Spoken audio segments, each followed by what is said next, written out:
So hello friends, I'm here with my next module or next chapter on integer programming. We will first see what is integer programming. ठीक है. So integer programming is a branch of operation research where we are not going to actually accept the values that we are getting through any LPP. Right. LPP में अभी तक हमने ये देखा था कि if we got an optimal solution, right, and the value of variables that we get, non basic variable that is x1 x2 और anything, we accept whether it is a fractional value, whether it is a whole number or anything, right? But in integer programming we are not going to accept a fractional value. Why? We will see. Suppose I'll give you an example first. Suppose I have a I have a dairy farm, right, and I have to make decision what is the optimum production I should do for a particular kind of milk, right? Suppose if I get optimal solution as 1.5 liters, right, means 1.5 litre अगर मुझे मिल रहा है optimum solution कि मुझे milk बनाना है, so it is pretty easy to manufacture or produce that amount of milk, right? Correct. So in that case integer programming is not applicable, but I'll give you another example, right, where it is mandatory to use integer programming. Suppose just see about capital budgeting type of problem, warehouse location type of problem, or number of jobs to be produced type of problem, right? Being suppose I have a machine shop and I am finding what amount of job one quantity should I manufacture, and I get a solution as 1.5. So is it practically feasible or possible to manufacture 1.5 amount of product? No, right? Because 1.5 is practically not an integer or not a whole number, right? So I can't manufacture that. So in that case, in that kind of problem where it is not ab, uh, where it is not logical to accept the optimum solution, in that case I will convert that optimal solution via integer programming to a integer value, right? So that is the basic aim of integer programming. So we will see an example and then we will solve that accordingly. So I will take an example of maximization. The question is like this: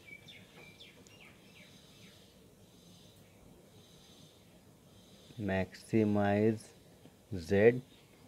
Objective function is 5x1 plus 8x2 with constraints x1 plus x2 less than or equal to 6. 5x1 plus 9x2 .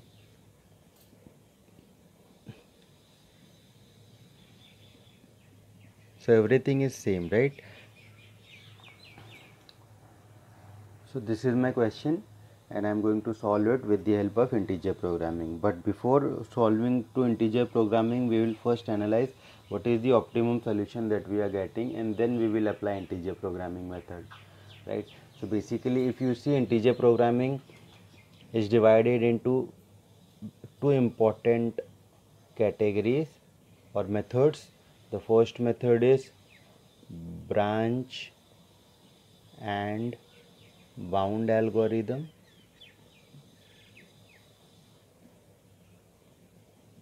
and second method that we use in integer programming is Gomori's cutting plane algorithm. Now generally if the program deals with only two variables, right, in that case we use branch and bound algorithm. But if it deals with more than two variables, for example if we are using a simplex method, then in that case we always go for Gomori's cutting plane algorithm, because having multiple variables would make job very tedious if we are going to use branch and bound algorithm. So if there are two variables, go for this method, and if there are more than two variables, go for this. Okay. So I am going to draw the graphical solution for I'll be using branch and bound algorithm for this problem. Okay, so this chapter will deal with branch and bound algorithm. So आज हम लोग वो सी देखने वाले हैं. So ये problem को मैं पहले ग्राफिकल सोल्यूशन से सॉल्व करूँगा और मैं ट्राई करूँगा कि फाइंड करने के लिए what is the optimum solution, right. So पहला अगर देखिए आप, पहला कंस्ट्रेंट है x1 + x2 ≤ 6.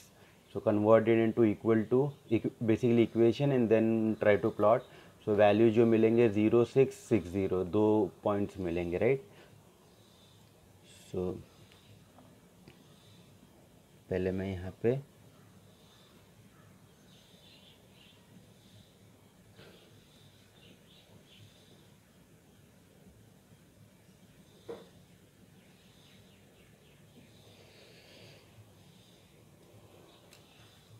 फर्स्ट कंस्ट्रेंट हम लोग बना देते हैं.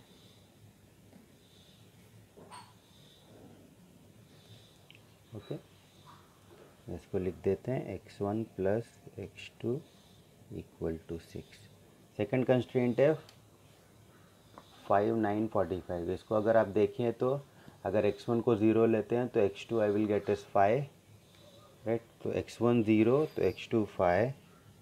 This is x2, this is x2.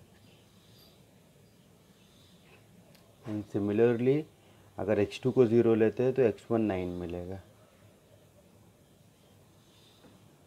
Okay, तो हम लोग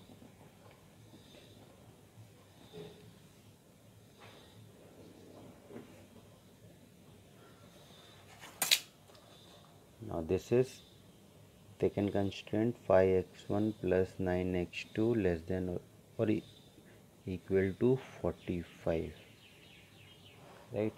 now we can clearly see maximize है. ऑब्जेक्टिव फंक्शन को अगर मैं प्लॉट करूँगा ठीक है, और उसको मैं ओरिजिन से दूर लेके जाऊंगा तो this are the area that is under consideration, right. तो ये मेरा एरिया है, इसका मैक्सिमम वैल्यू फाइंड करना है, ऑप्टिमम वैल्यू, जो कि मैक्सिमाइज का प्रॉब्लम है. तो मैक्सिमम वैल्यू, तो maximum value is easily this point, right. और ये पॉइंट का अगर मैं आपको वैल्यू निकाल के बताऊं, ठीक है, तो इट इज़ सी. अब यहाँ पे तो ये ग्राफ नहीं है, बट उसको मैंने ऑलरेडी इक्वेशन को सॉल्व करके I founded the value of this point. दोनों इक्वेशन को आप सॉल्व करेंगे तो आपको ये मिल जाएगा, ठीक है. तो ये आता है x1 as 2.25 and x2 as 3.75 and z value, z maximum for this point is 41.25. z कैसे मिल गया, आपने x1 x2 को ऑब्जेक्टिव फंक्शन में पुट किया, राइट. सो आपको z मिल जाएगा, करेक्ट. ओके, अब हमें क्या करना है, अब देखिए. अब now we have got the values. x1 मुझे 2.25 मिला है, x2 3.75 मिला है. Both are not integers, right. So both are not practically possible for me in case if I have a machine shop, and these two are the number of products that I need to manufacture. So what should I do now? Now I am going to use integer programming, right. So right now अब तक हमने graphical method use किया था problem solve करने के लिए. अब हम लोग इंटीजर प्रोग्रामिंग यूज़ करेंगे. तो इंटीजर प्रोग्रामिंग में हम लोग यूज़ करने वाले branch and bound method. So as the name suggests, branch and bound method, we will see what we need to do. सबसे पहले आपको हमें बेसिकली ब्रांचेस बनाते रहना है, पर मैं भी आता हूँ. पहले हम लोग जो प्री रिक्वायरमेंट है वो देख लेते हैं. सबसे पहला सोल्यूशन हम लोग लिखेंगे which we have got from graphical method और एनी मेथड. तो हमें मिला है, मेरा ऑप्टिमम सोल्यूशन है L optimum is x1 as 2.25, x2 as 3.75 and z is 41.25, correct. तो ये मेरा ऑप्टिमम सोल्यूशन था. अब मैं क्या करने वाला हूँ, मैं बेसिकली यहाँ से दो ब्रांचेस बनाऊँगा. अब वो क्या है हम लोग पहले यहाँ पे देख लेते हैं. सी अब मुझे सपोज़ मैं टारगेट करता हूँ पहले इसको राउंड ऑफ करने का, ठीक है, इसको इंटीजर में कन्वर्ट करना है। तो ये देखिए क्या है, इसके नियरेस्ट इंटीजर देखिए, ये ऑप्टिमम x1 2.25, मतलब ये जो पॉइंट है, ये जो पॉइंट है, ठीक है, इट कम्स आउट हियर, ठीक है। तो ये 2 है, ये 3 है, और ये वैल्यू मुझे मिला है सपोज़, ठीक है, एज्यूम कीजिए यहीं पे, मतलब ये, ठीक है। तो ये वैल्यू मिला है मुझे। अब इंटीजर, नियरेस्ट इंटीजर देखिए क्या, इट इज़ 2 और 3, right, correct. So either I have to find solution in such a way that my x1 becomes 2 or it becomes 3, right? Similarly, if we see x2, the value comes out to be 3.75, which is this. तो nearest integer देखिए क्या, it could be 3 or 4. So I have to, this is my targeted area, right, where I can find the optimum solution, or where I have to find the feasible solution in integer form, right.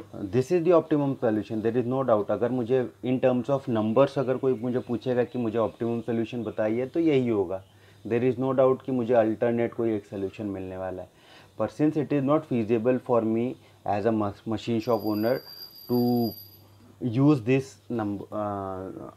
Solution, ठीक है, तो मैं क्या करूँगा, मैं basically ये area जो है, ये रीजन है और ये रीजन, यहाँ पे टारगेट करूँगा, और मैं I will try to find another solution which will have a good Z value, right. So देखिए अभी हम क्या करेंगे, हम लोग एक तो ये, हम लोग ये जो रीजन है ना, यहाँ पे हम इसको हम लोग 2 पार्ट में डिवाइड करेंगे बेसिकली, ठीक है। हम लोग क्या करेंगे, ये पूरा रीजन है अंडर कंसिडरेशन, ठीक है। मैं अभी यहाँ पे बना नहीं सकता because I need to draw something more afterward, ठीक है। तो ये पूरा रीजन मैं क्या करूँगा, इस रीजन को हम लोग इसमें और इसमें 2 पार्ट में डिवाइड करेंगे, एक ये वाला रीजन और एक ये वाला रीजन, ये रीजन को छोड़ देंगे, ठीक है। सिमिलरली इसको भी वैसे करेंगे आगे। सो मैं अगर वैसा मैं करूँगा तो मुझे एक लाइन यहाँ पे बनाना पड़ेगा और एक लाइन यहाँ पे बनाना पड़ेगा, right. Are you getting? Suppose मैं एक बना देता हूँ, सपोज एक कंस्ट्रेंट में ऐसे बना देता हूँ और दूसरा कंस्ट्रेंट में ऐसे बना देता हूँ। So these are the temporary constraint which I am creating in branch and bound method, right. तो ये पूरा था, इसको 2 पार्ट में डिवाइड कर दिया हमने, एक ये कंस्ट्रेंट और एक ये कंस्ट्रेंट बना दिया। ये कंस्ट्रेंट जो है ये है x1 लेस देन और इक्वल टू 2, ये कंस्ट्रेंट है x1 ग्रेटर देन और इक्वल टू 3, ठीक है। हमें क्या करना है, हमें नियर अब हमको फाइंड करना है, अब इसको लेके हमें सॉल्व करना है। अभी अगर आप क्वेश्चन देखिए तो यहाँ पे 2 कंस्ट्रेंट थे, राइट। अब मुझे और 2 कंस्ट्रेंट ऐड कर देने हैं और फिर मुझे सॉल्व करना है प्रॉब्लम को। सो यहाँ पे देखिए सो पहला मैं अभी ब्रांच एंड बाउंड में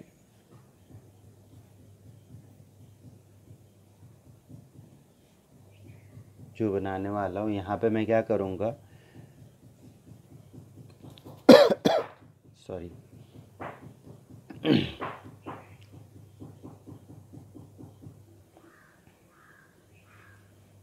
अच्छा, इसके पहले मैं आपको ये भी बता देता हूँ। सिमिलरली x2 का भी हम लोग देख लेते हैं, ठीक है। सो x2 को देखेंगे तो x2 में भी 2 ऐसे कंस्ट्रेंट बन रहे हैं, it could be 3 and 4, between 3 and 4, so that आगे डायरेक्टली हम सॉल्व करते हैं, ठीक है।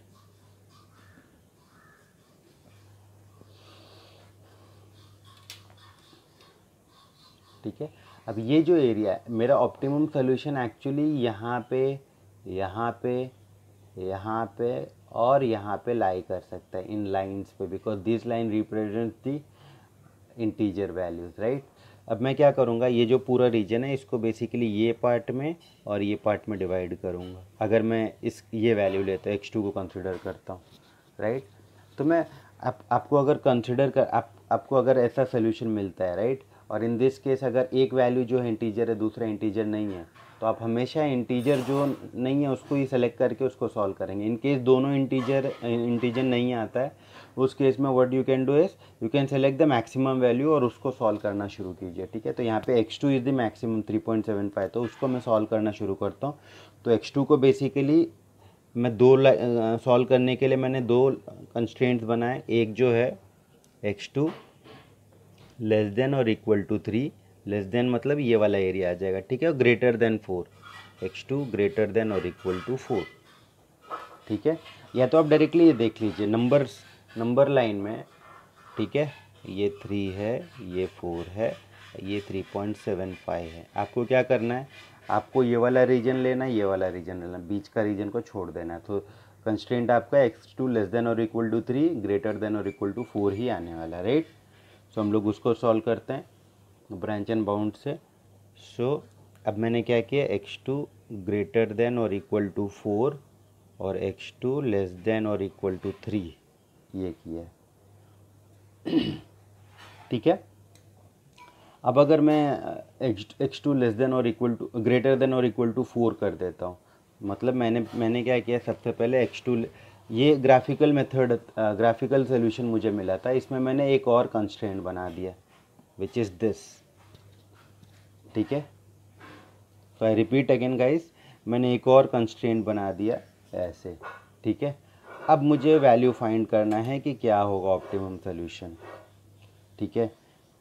सो आप अगर देखेंगे तो ऑप्टिमम सोल्यूशन मुझे जो मैक्सिमम, अब ये देखिए, तो अभी मुझे ये एरिया मिल गया ग्रेटर देन और पहले तो ये पूरा एरिया था, लेकिन जैसे मैंने ये कंस्ट्रेंट बना दिया और ग्रेटर देन और इक्वल टू मतलब ये रीजन नहीं आएगा बिकॉज x2 से ज़्यादा होना चाहिए, ठीक है। तो x2 के से ज़्यादा रीजन मतलब सिर्फ ये रीजन बचता है, ठीक है। ये दोनों एक साथ हमें नहीं सॉल्व करना है, हमें सिर्फ पहले ये कंस्ट्रेंट लगाना है, ठीक है, एक ऐड करना है।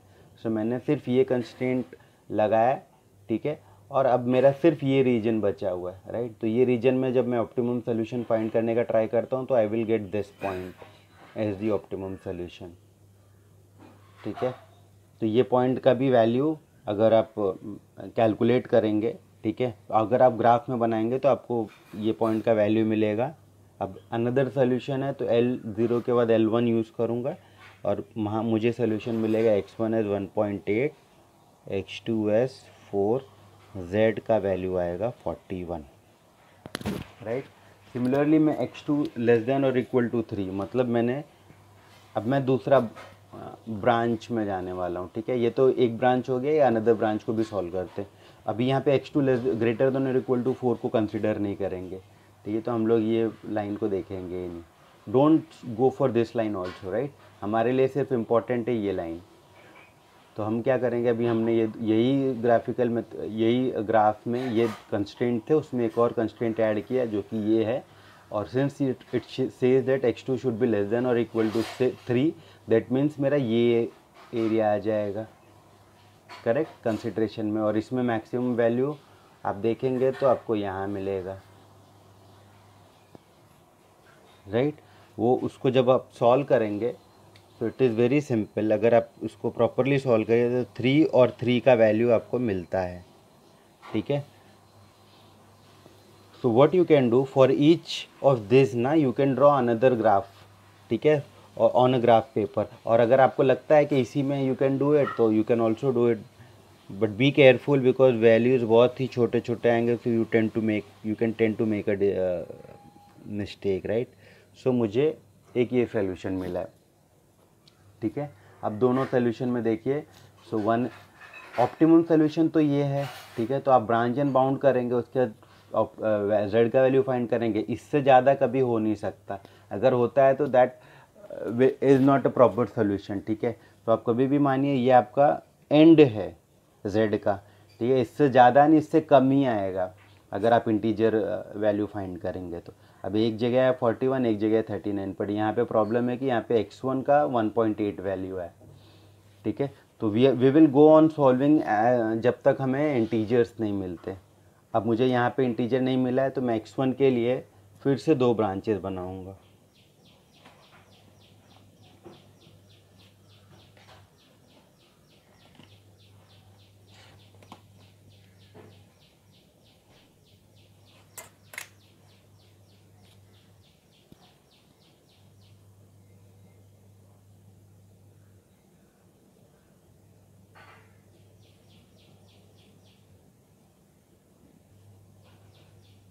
अब ये ब्रांचेस क्या होंगे, x1 1.8 है, सो यू ऑल नो मैं क्या करूँगा, x1 लेस देन और equal to 1, x1 greater than और equal to 2, correct, and then I am going to solve it further.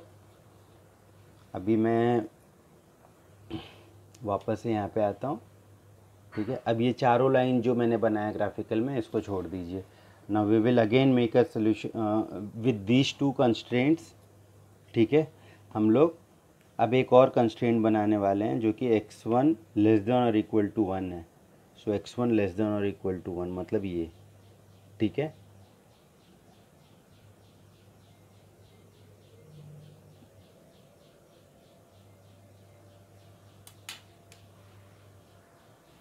अब बाकी आपको नहीं देखना है कुछ हाँ, सिर्फ ये चीज़ ध्यान रखिए कि ऑलवेज सी दी ब्रांच, तो I am flowing like this, right, I am going through like this. तो यहाँ पे एक कंस्टेंट ऑलरेडी है, x2 ग्रेटर देन और इक्वल टू 4, मतलब मेरा ये जो कंस्टेंट रहेगा ये तो होगा ही, ठीक है। सो ये और ये ऐसे दो लाइन मिले मुझे, अब मेरा एरिया जो है वो ये होगा, ठीक है। तो इसमें अगर मैं फाइंड करूँ, सो मुझे ऐसा रीजन ढूंढना है,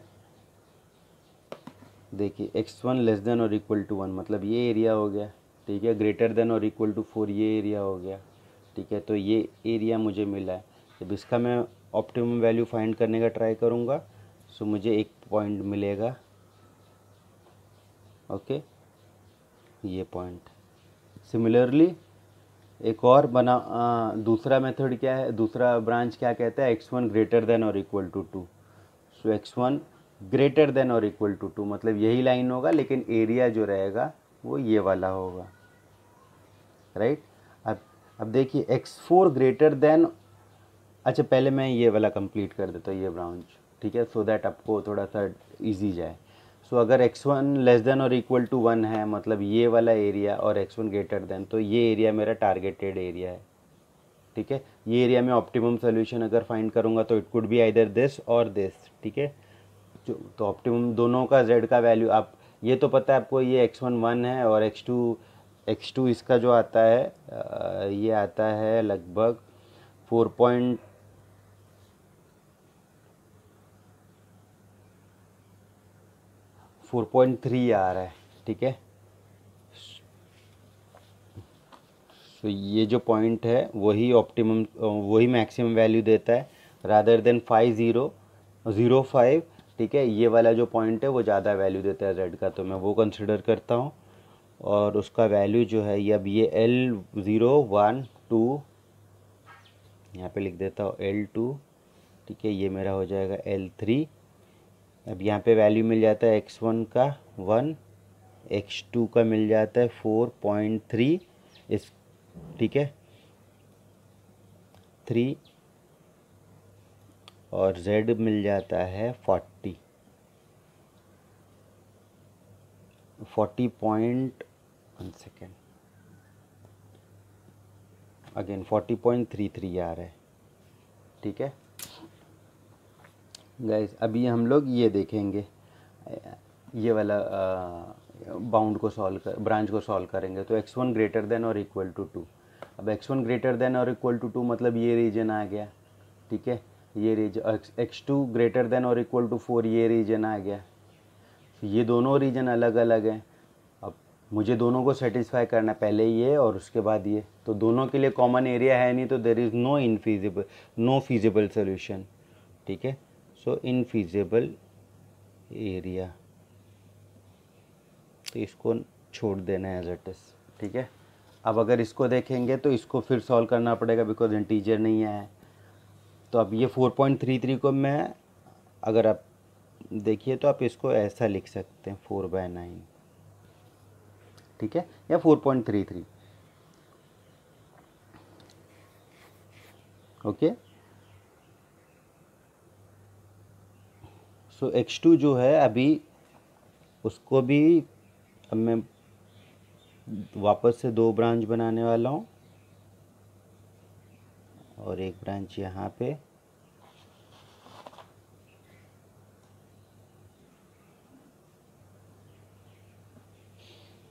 L3 L4, this becomes L5 and L6, right. अब आपको पता है कि x2 है तो x2 should be less than और इक्वल टू 4 और x2 should be greater than और इक्वल टू 5, ठीक है। अब x2 में एक और लाइन बनाएंगे हम लोग लेस देन और इक्वल टू 4, ठीक है। तो वो ऑलरेडी बनाया हुआ है हमने, x2 लेस देन और इक्वल टू 4, तो ये वाला नीचे वाला एरिया आ गया। और x2 ग्रेटर देन और इक्वल टू 5, मतलब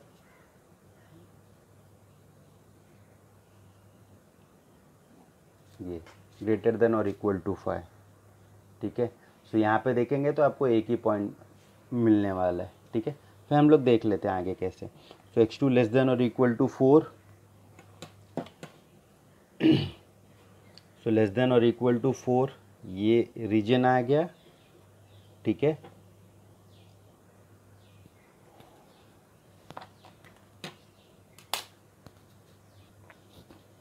सो ब्रांच देखेंगे हम लोग, तो ब्रांच कैसे बना हुआ है, x2 ग्रेटर देन 4, फिर उसके बाद x2 लेस देन और इक्वल टू 1, उसके बाद x2 ग्रेटर लेस देन और इक्वल टू 4। तो x2 ग्रेटर देन और इक्वल टू 4 और x2 लेस देन और इक्वल टू 4, इसके लिए अगर देखें तो हमें एक ही लाइन मिलेगा which is x2 is equal to 4, that means ये लाइन हमें मिल रहा है, राइट। तो ये लाइन में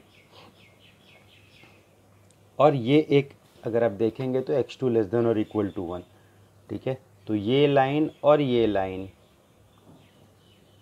x2 इक्वल टू 4 है, ना कि ऊपर ना कि नीचे, बिकॉज लेस देन भी था और ग्रेटर देन भी था, तो दोनों को सेटिस्फाई यही लाइन करेगा सिर्फ। और x2 1, तो मुझे सिर्फ और सिर्फ ये पॉइंट मिलने वाला है, ठीक है, बाकी एरिया नहीं मिलेगा।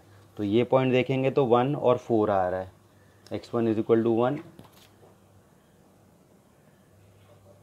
x2 इक्वल टू 4, और z में अगर आप पुट करें तो आपको 37 मिलता है, ठीक है। सिमिलरली आप जब हम इसको देखेंगे x2 ग्रेटर देन और इक्वल टू 5, सो अब वापस से सब भूल जाइए। अब फिर ये देखिए कि ये एरिया है x2 ग्रेटर देन और इक्वल टू 5, मतलब ग्रेटर देन मतलब ये ऊपर वाला एरिया या फिर ये लाइन, ठीक है। तो ये एरिया और ये ऊपर वाला एरिया में सिर्फ ये कॉमन पॉइंट है which is this, right. So this is going to satisfy the constraint. तो यहाँ पे क्या आएगा, x1 0 x2 5, so x1 0 x2 is 5 और z मुझे मिलेगा 40, राइट। अब देखिए तो अब now we don't have any integers, right. So basically we have 3 solutions, ठीक है। एक तो ये सॉल्यूशन मिला है मुझे which is the non integer solution, similarly second solution and third solution, and all of these are feasible solution, right. अब इसमें से अब जो मैक्सिमम z का वैल्यू रहेगा that you can select. So मेरा मैक्सिमम वैल्यू z का, so maximum value z का मुझे ये सॉल्यूशन दे रहा है, जहाँ पे कि x1 should be 0, x2 should be 5 and z is equal to 40, right. अब ग्राफ को देखेंगे, सो दिस पॉइंट देखिए, this is not the optimal solution, optimal solution तो मेरा यही है, लेकिन इंटीजर प्रोग्रामिंग से what integer value is good after this, ठीक है। 41.25 के बाद कौन सा अच्छा इंटीजर वैल्यूज है जो मुझे मैक्सिमम z का वैल्यू देगा, वो हमने ब्रांच एंड बाउंड मेथड से सॉल्व करके फाइंड आउट किया, ठीक है। सो यहाँ पे तो we have got very easy value, but generally it is not always the case, ठीक है। यहाँ पे देखेंगे तो 3 भी it is going a good amount of value, 39 आ रहा था, यहाँ पे 40, राइट। तो 3 मीन्स दिस पॉइंट, ठीक है। तो सारे अगर आप ग्राफिकली भी देखेंगे तो अगर ये आपका ऑप्टिमल सोल्यूशन है, राइट, विच इज़ 2 and 3, सो आप बाय डिफ़ॉल्ट आप व्हाट यू कैन डू, उसके नियरेस्ट जितने भी इंटीजर वैल्यू जैसे 3 हो गया, ठीक है, उसके बाद 4 1 हो गया, 5 0 हो गया, और ये रीजन में इसके अंदर, सो ये एरिया हमें देखना है और ये एरिया में जो भी इंटीजर पॉइंट्स हैं उनको टारगेट करके फाइंड करना है, ठीक है। So this branch and bound method does that only. So we have completed with branch and bound algorithm, and in next lecture we are going to see Gomori's cutting plane algorithm. So thank you for watching the video.